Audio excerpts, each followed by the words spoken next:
तो वहीं चारधाम यात्रा में यात्रियों की परेशानी के बीच इस पर सियासत भी शुरू हो गई है। एक तरफ प्रभारी मंत्री धन सिंह रावत कह रहे हैं कि सभी व्यवस्थाएं दुरुस्त हैं, तो दूसरी तरफ प्रीतम सिंह ने सरकार पर निशाना साधा है। उनका कहना है कि व्यवस्थाएं ठीक नहीं है, चारधाम की जो व्यवस्थाएं होनी चाहिए वो अनुरूप नहीं है।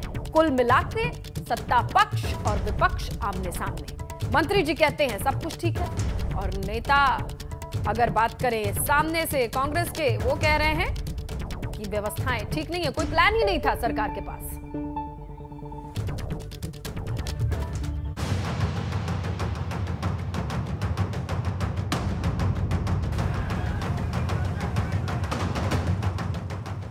भगवान भरोसे चारधाम, सरकार पर विपक्ष का इल्जाम।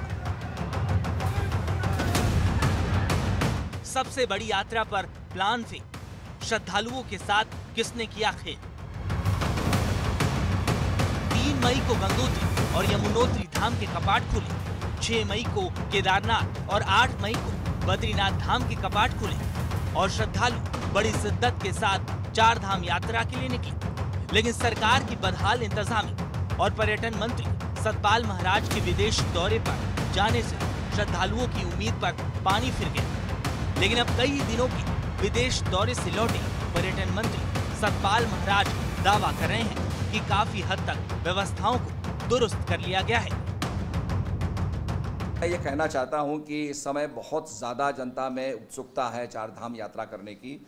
इसमें हमारे यमुनोत्री के अंदर अभी तक 42,574 आ चुके हैं, 1,09,952 गंगोत्री में आ चुके हैं, केदारनाथ के अंदर 2,03,972 लोग आ चुके हैं और बद्रीनाथ में 1,95,329 लोग पधार चुके हैं।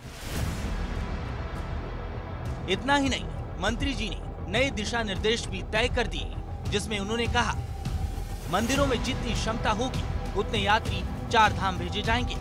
चारधाम के अलावा श्रद्धालु दूसरे स्थल पर जा सकते हैं। चारधाम यात्रा आने से पहले श्रद्धालु मौसम को भांप लें।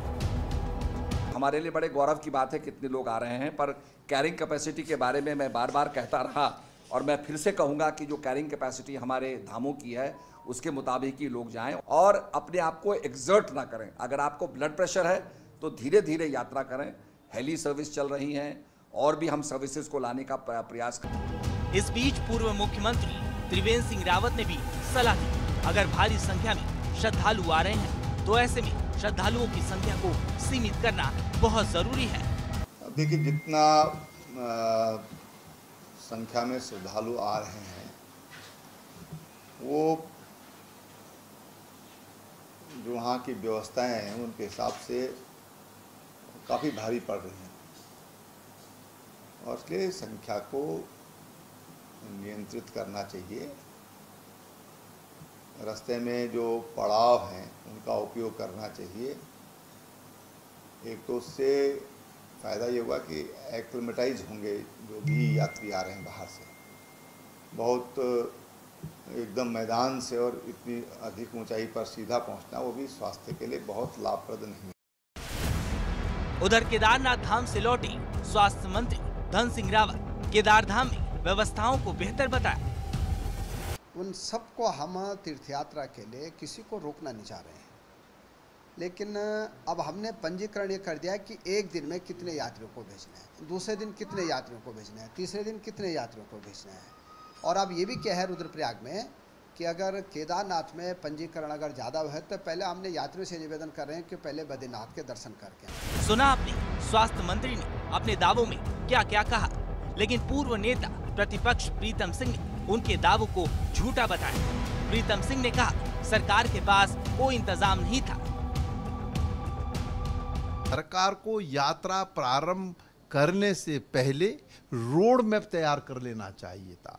सरकार के पास ये जानकारी उपलब्ध होनी चाहिए थी कि चारधाम यात्रा में जितने भी जगह रुकने की है वहाँ पर अगर वो पूरी तरीके से पैकअप हो गया है और हेलीकॉप्टर सेवाएं भी जो है वो पूरी तरीके से पैकअप हो गई हैं, तो इसको तदनुसार जो है कार्यक्रम बनाते, लेकिन कुछ नहीं। बहरहाल चारधाम यात्रा को लेकर बड़ी जुबानी जंग शुरू हो चुकी है, जहां सरकार व्यवस्थाओं को दुरुस्त बता रही है तो वहीं विपक्ष का साफ कहना है, अगर इंतजाम ठीक होते तो यात्रियों की ना तो मौत होती और ना ही तीर्थ यात्रियों को दिक्कतें झेलनी पड़ती। देहरादून से पंकज राणा की रिपोर्ट।